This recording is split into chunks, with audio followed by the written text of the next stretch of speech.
What's up, Brujitas? Trevor and Dave. Today, we're going to do the obligatory Show Me Your Altar video. So here we go. I have two altars. This is my main altar that I have here in one of my guest bedrooms because it's quiet. It's facing north, the window. I liked it right here. And this is a new altar. I just built this one because my other one was huge. It had a lot of nooks and crannies in it, so all the dust and herbs and wax, everything would get in there, and it was hard to clean. So I built this one. And then my other one is my moon altar, which I got to use last night because it's a full moon. And I'll show you that in a minute. It's out in the backyard, so it's pretty cool. So I'll show you what I have. I don't have a lot of stuff because you don't really need a lot of stuff. So don't, people are like, oh, what do I need for my altar? What do I gotta get? Whatever, you don't need a whole lot of stuff. And I'll tell you, this is my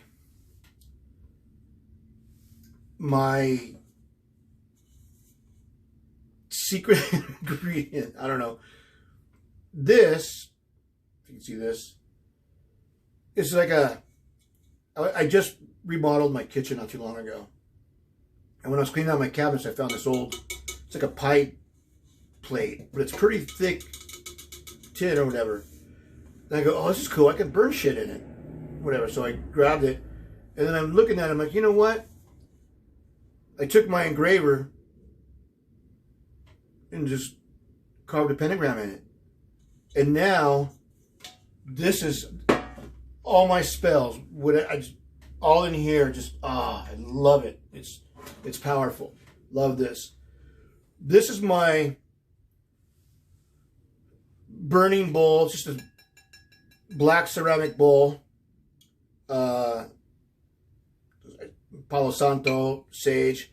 But I let it, after I crush my herbs, I put it in here and roll my candles in it when I'm doing anointing a candle and stuff like that for certain spells. But I crush my herbs, like I showed you before, or mentioned before. This mortar and pestle is handed down to me. This was my grandmother's, 120 years old. She used to go in the backyard, cut some cactuses off, some nopales, put them in here, crush them up, and scramble them with some eggs for me when I was 5 years old. Oh, it was delicious. Now I crush herbs in it and make potions or things like that. So it's good to have mortar and pestle, a burning bowl. This, I call this my refuse rubbish canister. All my herbs that I didn't use or ashes or whatever else, I put in here. Now I can do two things with it. I can return them back to the earth, which I normally do, bury them in the ground. Or you could take them, crush them up best you can with the fine powder. Mix a little bit of oil, olive oil or whatever you want to do. Some salt, regular kitchen salt. Mash it up, and you can make like a black salt paste that you could use for painting sigils and whatever. So you could do that. So I use that for that. A candle holder that is also a bell. A chalice that I have, but I fill with water. All my herbs and everything is on the top shelf that I need. Some lavender for you. Oh, I love lavender. Oh, it smells so good. I have another little chalice that holds my sage bundles in. My Palo Santo. I love Palo Santo. It smells so good. I don't know. I love it. I do. I have a wand, and this is a stick that I was going to use for firewood in my fireplace, but it yelled at me and said he didn't want to burn. And I said, okay, I'll use you for a wand. And it worked out perfect. I whittled a little bit off, put a ring on there. Can you see that? Oh, better grab a ring. Whatever. Now the wand, I only use this for two things. Okay.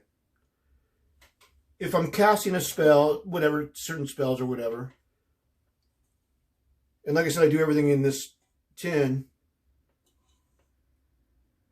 and I'll draw my wand around the tin several times or whatever while I'm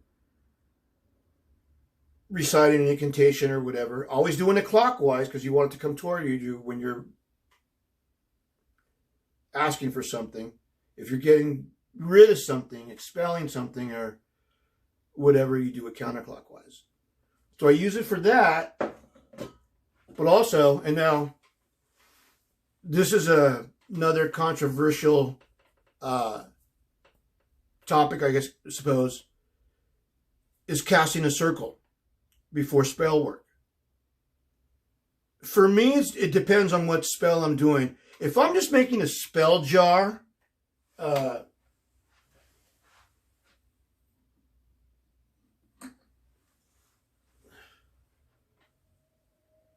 like this money jar I made or whatever, but just a spell jar, if I do something like that, I don't cast a circle. I think it's pretty mild, and I don't think any bad energies are going to do that. But if it's a big money spell or just whatever spell that I want to do, that I'm really calling on the elements and the deities, what have you, I will stand up, face the east, and cast a circle to keep any bad energy, negativity out from my space. It's a good idea to do that when it's a big spell, when you really want to meditate with no negative forces trying to penetrate through. Now they say also when you cast a circle, it's to make like an imaginary door so you can walk through, so you don't break the circle that you just cast. And honestly, I do it, and I've been practicing for a little while. And I'm such an idiot. I do it anyways. I'll forget or need an herb or something, so I have to run to the kitchen. So I go. So I'll go out this imaginary door, run and get it, whatever. So there's that. So there's really, I only use my wand for two things, but I like it. And last night I sat it outside in the full moon and charged it up. And we're going to get into that too, more into spell casting, talk about the wand and that as well, because it's not a Harry Potter wand. Okay.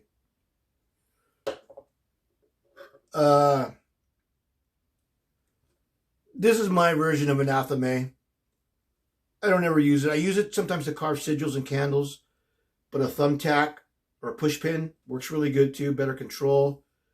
But that's what I use this for. You don't have to have it. It's, once again, depends on what you're doing, what path you're on. Don't go nuts. They say, people say, oh, you don't need to go to the apothecary or metaphysical shop and buy hundreds of dollars worth of stuff. And, and that's true. But you know what? I like shopping for stones and herbs. I really do. And thank the heavens, right across the street from me, there's the indoor swap meet. And there's two different booths there. One lady, super sweet, love this lady. She has a huge booth with all the candles, herbs, and incense that you can want. Whatever you need, she has it. It's great. And then there's another big booth that's more metaphysical, whatever, more new agey or whatever, but it's a great place to where I get my stones and my essential oils from. So that's awesome. Other than that, grocery store. for herbs and stuff, basic stuff, you know. And like, and once again, you have to go buy something fancy. I found this tin. It's just, you not only be creative, but you're putting your energy into something. And that's very special. So think about that versus anything store-bought.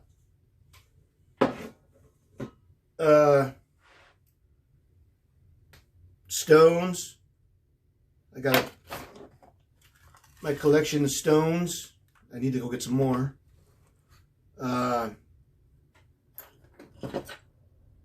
a little thing, little skull with a bunch of trinkets in it, because sometimes, depending on the spell, like if I would do a love spell, I found this heart-shaped pink piece of glass. I think it was like a lens from sunglasses or something. But I found it on one of my morning walks. I'm like, oh, this is rad. So I use this whenever I do a love spell.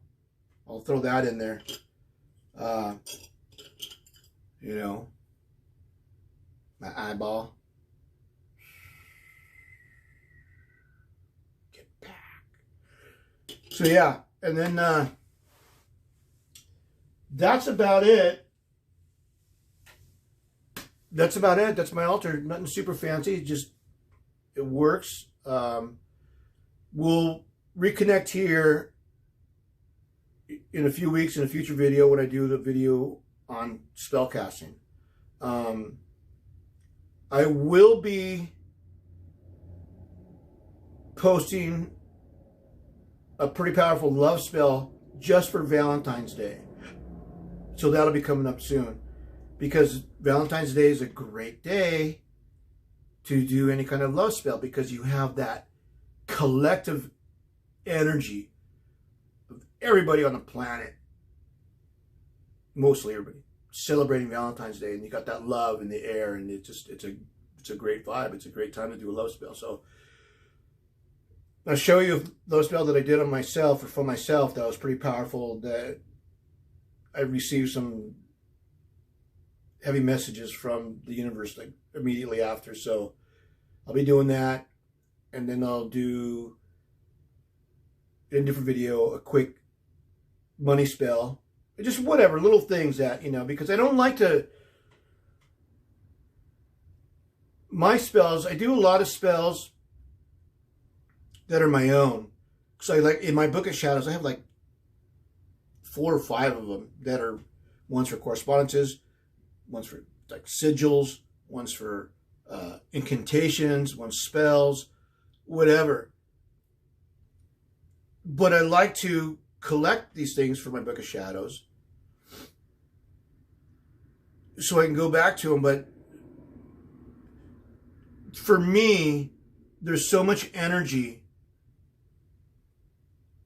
and fulfillment when you do your own spells. If you can make your own spell, it's amazing. And I do that. I'll take parts of other spells and I'll do spells of my own. And this love spell that I'm going to do is basically that.